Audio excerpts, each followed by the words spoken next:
Quoi de neuf les otaku, c'est Mangaman. Aujourd'hui on se retrouve pour une nouvelle vidéo théorie. Donc c'est un nouveau concept que je mets en place. C'est 3 petites théories qui parlent du chapitre 824. Je ferai pas toujours ça, mais des fois quand en l'occurrence quand j'aurai envie en fait, et ben je ferai 3 théories en une seule théorie. Donc ce sera 3 petites théories, pas forcément en rapport avec le chapitre précédent, mais là en l'occurrence ça sera indirectement ou directement lié au chapitre 824. Donc ça c'est un petit truc qu'il y aura au début de chaque vidéo. Ça vous permettra en cliquant sur la théorie que vous voulez aller voir, ça vous permet d'aller directement au début de la théorie que vous voulez voir, sans voir les théories que vous ne voulez pas voir, tout simplement. Et il y aura ça au début de chaque vidéo, voilà. C'est un petit truc que je me suis inspiré de All Blue Channel, une chaîne que d'ailleurs que je vous conseille fortement. Donc je vais parler de 3 théories. La première parle de Jack et le fait que c'est un homme poisson. Quel homme poisson il peut être et s'il a des liens de famille avec d'autres hommes poissons qu'on connaît. Ensuite, il y aura une autre petite théorie sur Bonai, l'une des 11 supernovas, la seule femme des 11 supernovas. Et puis pour terminer, on fera une théorie sur l'équipage de Kaido et ces trois généraux, enfin ces 3 commandants, c'est Jack et Queen et King, comme je pense qu'ils s'appelleront. Donc voilà, c'est parti. Donc tout d'abord, la théorie sur Jack. Comme on peut le constater dans le dernier chapitre, 824, il a une mâchoire d'homme poisson et il respire sous l'eau, donc c'est pas confirmé encore à 100%, mais ça paraît évident que c'est un homme poisson.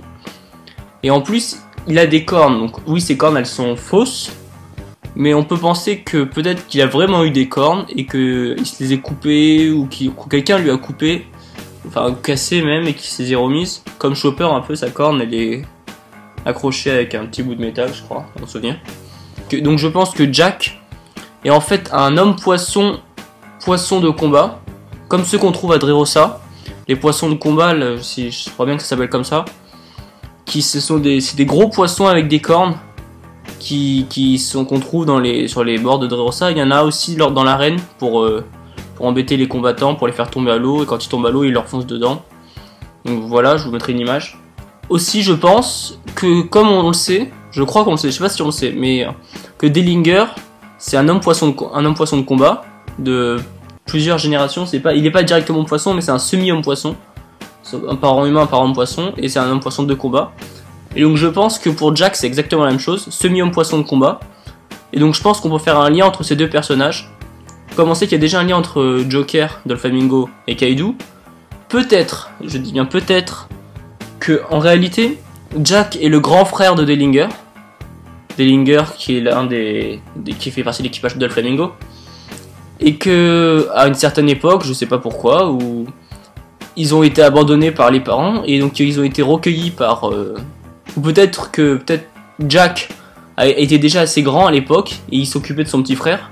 Et quand il s'est fait recueillir par Kaido, il a confié son petit frère à Doflamingo pour que celui-ci s'en occupe. Comme on le voit dans les flashbacks, Doflamingo il s'occupe de Dellinger depuis qu'il est tout petit. On voit il y a Jorah qui s'occupe de lui quand il est gamin, quand il est encore dans nourrisson. Donc je pense que c'est Kaido qui l'a confié, enfin Kaido donc Jack qui l'a confié à Doflamingo pour que celui-ci s'en occupe. Donc voilà ma théorie. Et donc comme Jack, Dellinger a les mêmes crocs, et il a les cornes aussi. Et là ses cornes elles sont pas aussi grandes que celles de Jack, mais Jack comme il est plus grand, ses cornes elles ont dû pousser encore plus. Et à mon avis à la fin Dellinger aura des cornes énormes comme celles de Jack. Donc voilà pour ma théorie sur Jack. Ensuite deuxième théorie sur... c'est pas vraiment une théorie mais plutôt une anecdote. J'ai un peu vendu ça comme une théorie, mais c'est entre Bonai et Pudding. Tout le monde pense que Bonai est une des 35 filles de Big Mom, avec le rouge à lèvres, les cheveux roses, la passion pour les friandises. Puis j'ai remarqué même, c'est l'une des rares personnages féminins avec des bretelles, et sur la dernière image qu'on voit dans le chapitre 24, quand il montre l'image de Pudding à Sanji, on voit que celle-ci a aussi des bretelles qui ressemblent étrangement à celles de Bonai. Donc ça m'a fait vraiment penser qu'il y avait un lien entre Bonai et Big Mom. C'est très court, désolé, mais c'était juste pour faire remarquer ça.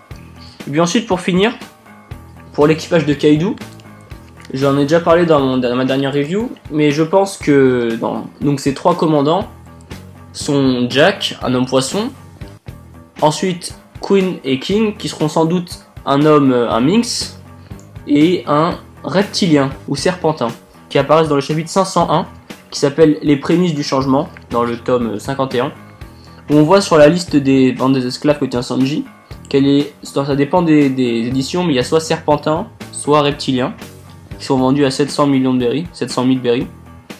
Donc je pense que justement je pense justement que Kaido a ça dans son équipage, un reptilien ou serpentin, un homme poisson et un minx. Minx qui était déjà à l'époque appelé des visions, je crois. Voilà, donc c'est tout pour moi. J'espère que ça vous aura plu, et si ce format de 3 mini théories ou anecdotes, je sais pas comment vous l'appelez ça, vous plaît, bah laissez un j'aime, comme ça je le saurai et je recommencerai. Et donc on se retrouve la semaine prochaine pour le chapitre 825. Ciao.